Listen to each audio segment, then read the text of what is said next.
बाल विकास एवं शिक्षा शास्त्र के प्रश्नों की अभ्यास श्रृंखला को आगे बढ़ाते हैं। क्वेश्चन नंबर 17, बुद्धि लब्धांक के आधार पर विभिन्न समूहों में विद्यार्थियों का वर्गीकरण उनकी स्वगरिमा को डैश है और उनके शैक्षणिक निष्पादन को डैश है। आंसर होगा इसमें ऑप्शन बी, घटाता कामा प्रभावित नहीं करता। इन दोनों को इस जगह पे फिल करेंगे और ये आंसर कंप्लीट हो जाएगा। व्याख्या में देख लेते हैं। बुद्धि लब्धांक के आधार पर विभिन्न समूहों में विद्यार्थियों का वर्गीकरण उनकी स्वगरिमा को घटाता है और उनके शैक्षणिक निष्पादन को प्रभावित नहीं करता है। क्वेश्चन नंबर 18, जॉन ड्यूवी द्वारा समर्थित लैब विद्यालय के उदाहरण हैं। आंसर होगा ऑप्शन डी, प्रगतिशील विद्यालय। व्याख्या, जॉन ड्यूवी द्वारा समर्थित लैब विद्यालय प्रगतिशील विद्यालय का उदाहरण है। इनके अनुसार इस तरह के विद्यालय में प्रयोगों के द्वारा, चलचित्रों के द्वारा तथा लैब के माध्यम से भविष्य के लिए शिक्षक तैयार किए जाते हैं। क्वेश्चन नंबर 19, लॉरेंस कोहलबर्ग के द्वारा प्रस्तावित निम्न चरणों में से प्राथमिक विद्यालय के बच्चे किन चरणों का अनुसरण करते हैं। आंसर होगा ऑप्शन ए, यानी कि दोनों विकल्प सही हैं, ए और बी। ए है आज्ञा पालन और दंड उन्मुखीकरण, बी है वैयक्तिकता और विनिमय। व्याख्या देख लेते हैं। कोहलबर्ग के प्राथमिक विद्यालय के बच्चे नैतिक विकास के पूर्व परंपरागत स्तर पर होते हैं। इस स्तर पर बच्चे आत्म केंद्रित निर्णय लेते हैं। उनमें दंड तथा आज्ञा पालन अभिमुखता होती है। यांत्रिक सापेक्ष अभिमुखता और वैयक्तिकता तथा विनिमय की भावना होती है। क्वेश्चन नंबर 20, एक विद्यार्थी कहता है उसका दादा आया है। एक शिक्षक होने के नाते आपकी प्रतिक्रिया होनी चाहिए। आंसर होगा ऑप्शन सी, अच्छा आपके दादाजी आए हैं। व्याख्या, बच्चे अनुकरण द्वारा सीखते हैं। वे शिक्षक के सही गलत सभी तरीकों का अनुकरण करते हैं। शिक्षक होने के कारण अभिभावकों के प्रति सम्माननीय शब्दावली का प्रयोग करना आपका एक उत्तरदायित्व है। अतः आप कहेंगे, अच्छा आपके दादाजी आए हैं। क्वेश्चन नंबर 21, डैश के अलावा निम्न घटना रिकॉर्ड की विशेषताएं हैं।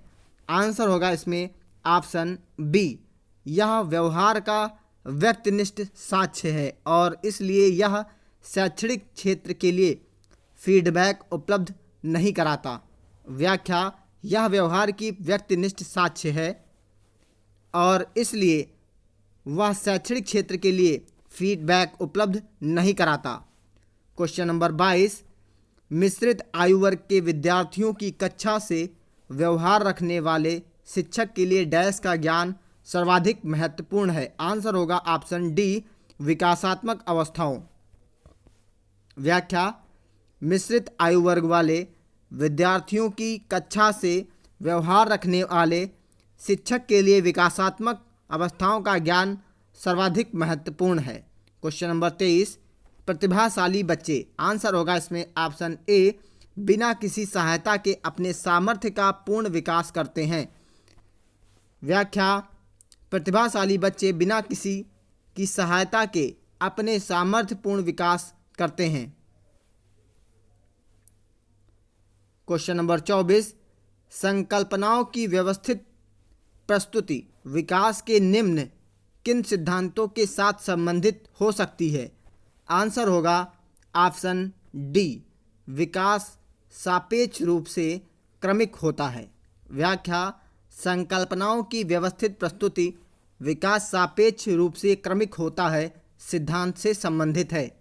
क्वेश्चन नंबर 25, शिक्षा का अधिकार अधिनियम 2009 के क्रियान्वयन के बाद क्लासरूम। आंसर होगा ऑप्शन सी, आयु के अनुसार अधिक समझाती है। व्याख्या, शिक्षा का अधिकार अधिनियम 2009 के क्रियान्वयन के बारे में क्लासरूम आयु के अनुसार अधिक समझातीय है।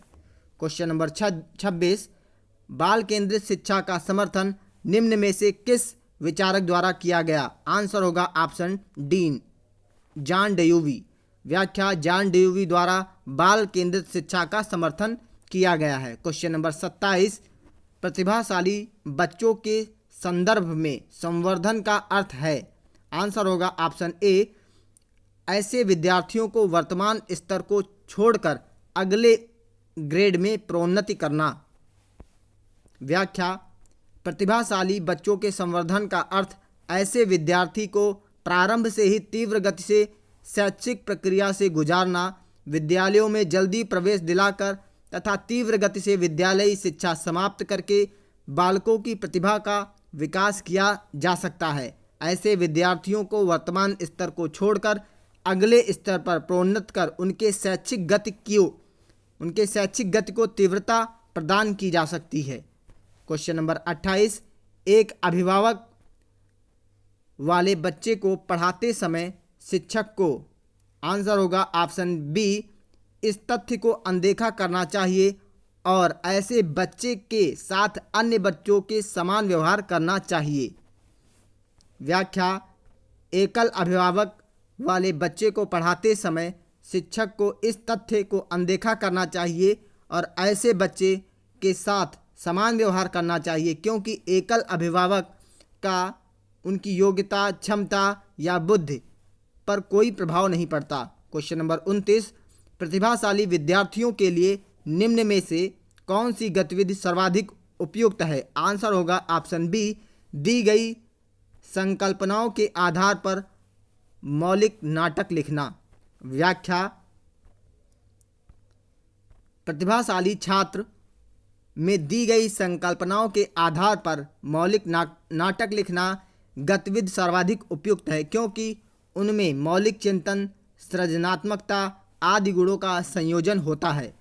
क्वेश्चन नंबर 30, शारीरिक गतिक बुद्धि रखने वाले बच्चे की अंतिम अवस्था निम्न में से कौन सी हो सकती है? आंसर होगा ऑप्शन ए, शल्य चिकित्सा। व्याख्या, शरीर गतिक बुद्धि से तात्पर्य शारीरिक गति पर नियंत्रण करने व उसमें प्रवीणता लाने की क्षमता होती है, इसलिए इस प्रकार की बुद्धि रखने वाले बच्चे की अंतिम अवस्था शल्य चिकित्सा हो सकती है।